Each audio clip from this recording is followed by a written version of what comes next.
I've come from not understanding Notion at all to actually using it quite a lot.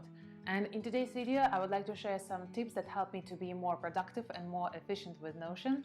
And I hope they will help you to save your time as well. Before we start, I would like to mention that those are the tips that I'm personally using a lot, and it took me some time to get used to them and actually to learn them. So I had to Google them or actually search for other support materials to get the idea of how can I use Notion more efficiently. And it's okay to remind yourself to use those shortcuts, because in long term they will pay off all the time that you spent learning about them. For today, I selected tips that I personally use, and they help me to save some time, and I hope they will be helpful for you too. If you would like to see more videos like that, please subscribe to my channel and let's get into that video. The first section will be about using shortcuts and hotkeys so that you don't have to move your hand physically from keyboard to your mouse, and you can do quite a few things much more quicker comparing to selecting it from the drop-down menu. So let's get into headers. To have different sizes of headers, use hashtag plus space. So here we will have header 1. When we use 2 hashtags, we have heading 2, and when we use 3 hashtags, we have the third header. For bulleted list, use either dash or asterisk or plus space. So here let's try all of them. Then let's try asterisk. And then let's try plus. So whatever is more convenient for you, just use either of those. For creating a to-do list, use the square brackets.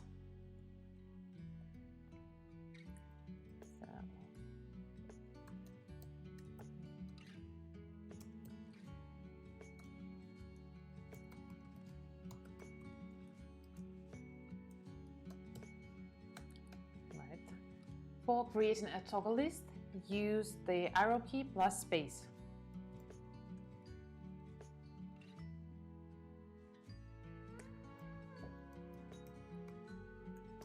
And here we can put any other blocks. Let's give it a go again.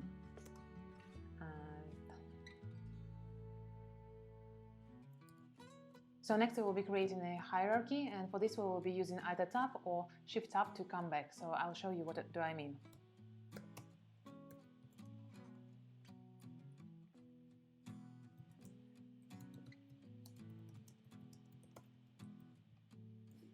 So now I use tab, so I have different type of lists, and then we have, and then when I want to go even deeper, I go tab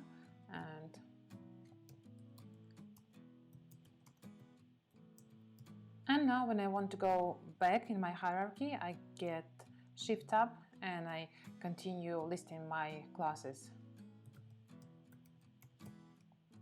And then I would like to go back even more, and we talk about the second year. And here again I can use my tab and have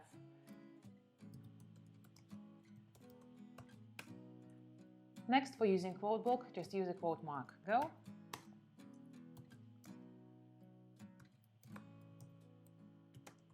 The next is the commenting, and I use it, for example, when I'm writing my scripts for YouTube and I just want to see the comments separate, not in line with the actual script. So I use them for some notes on editing or maybe on the scenes I would like to take, and that's what I'm doing.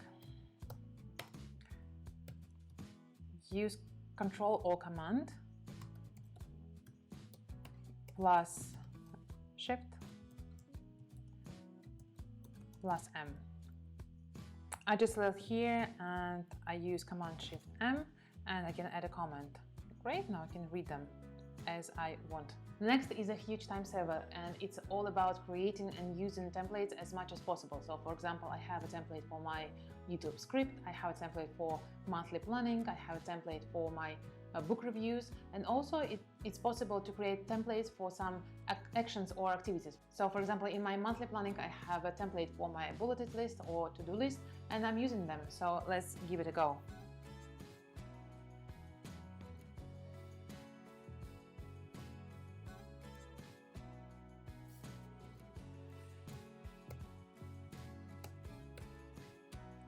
So here, whenever I press to do button, I will have another to do item, and let's try to do it.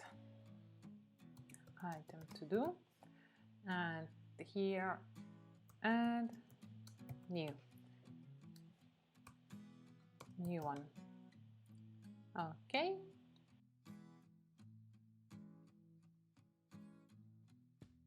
And of course it's better to create something more descriptive in terms of the title, but this one works for me, and of course I create a bit different for any of my templates that I would like to use. With the next one, it's very convenient to either set up a reminder for yourself or to tag a person so that they could look at the page and do whatever they need to do with that. So let's see. For this you just need to use @.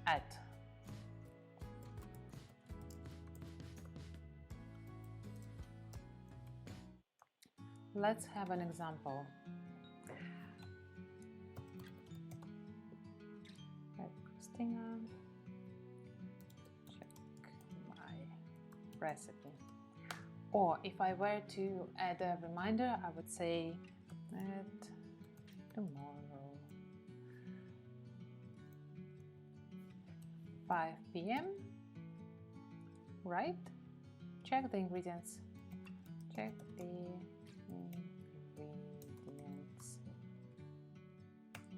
If you would like to just use @ or / as a symbol, then just select the escape button.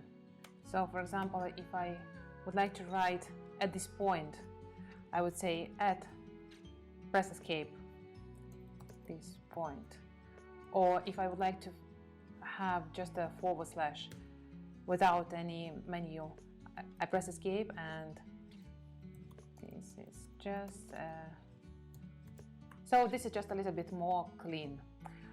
If I would like to use a link, I will just paste it into the text that I would like to become a link. So let's see.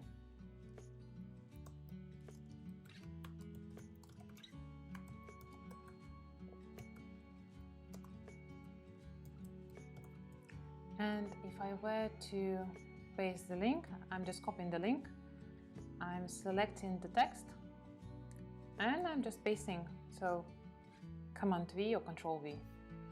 And now I can follow the link. Right, fictional universe. Okay. If you already have some blocks and you decided you would like to change them into something different, you can always use turn into.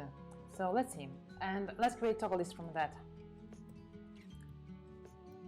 So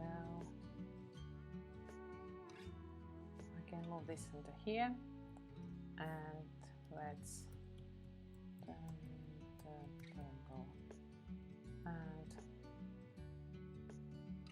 use here, and the same for last one.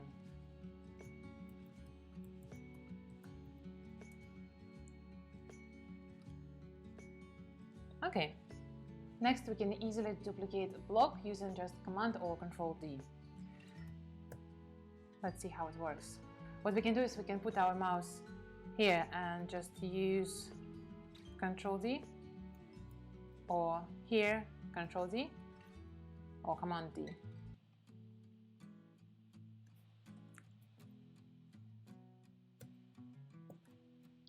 Next, you can select multiple blocks by using Shift plus click, and so you can press here and then hold Shift and select the blocks you want, or hold here, press Shift and select the blocks that you want, and all the blocks in between. Next, you can search anything, not by selecting it from menu, but actually to using Control P or Command P. So for example, you use Command P and search for script, and you can find YouTube script template. Right. Okay, so very easy and very convenient. Next, you can quickly access the page that you are using the most by starring it and accessing it through the favorites menu. So what you can do here is you can start the page. It also has a shortcut, but I think it's too complicated. I won't remember it ever. So start the page and you can now access it from your menu in favorites. So for example, Notion tips, that's the page that we just selected as a favorite. The next one is extension of the same thing. So use your phone for quickly accessing the favorites page. So for these you will have to use widgets, and you can either see multiple favorite pages or you can select just one. So let's go with multiple ones. So what we can see here is that whatever pages I marked as favorites, they are here for my quick access. And a bit of extension for this is the next point will be about having a specific page as a separate widget. So for example, for me, I would like to quickly access my ideas page in Notion, so that whenever I have an idea is the first, or maybe actually it's usually the second place that I'm putting my ideas. So the first one is Google Keep because it's faster, but Notion, so when I feel like it, I put it straight to Notion ideas page and it's all in the same area, or sometimes I just put it in Google Keep and then transfer them to Notion ideas page. So you can have a separate page as a separate button on your phone. The next one is the markup. So what we can do here is we can use 2 asterisks for bold text. Then we can use 1 asterisk for italics, or we can use this thing for strike through. The next one is colors. You can always use a / to create a color. We can use background colors. Let's say and type, or we can use this one. The next one, we can open and close all the toggles at the same time on the page, which is very useful for clean look of the page. Let's actually check it on the existing toggles, and it can be really massive. Up, so I just selected it and I opened all of them, and even in the very beginning, and now I can just close them, so it's now clean and I don't have to do it one by one. Test it. Okay guys, I shared my favorite tips that I'm using for time saving, and if you have any more, please share them in the comments down below and I will try them, and maybe they will be useful for me or someone else who is reading the comments. I hope you found this video useful or inspiring or interesting to try the Notion, and I will see you in the next one. Bye!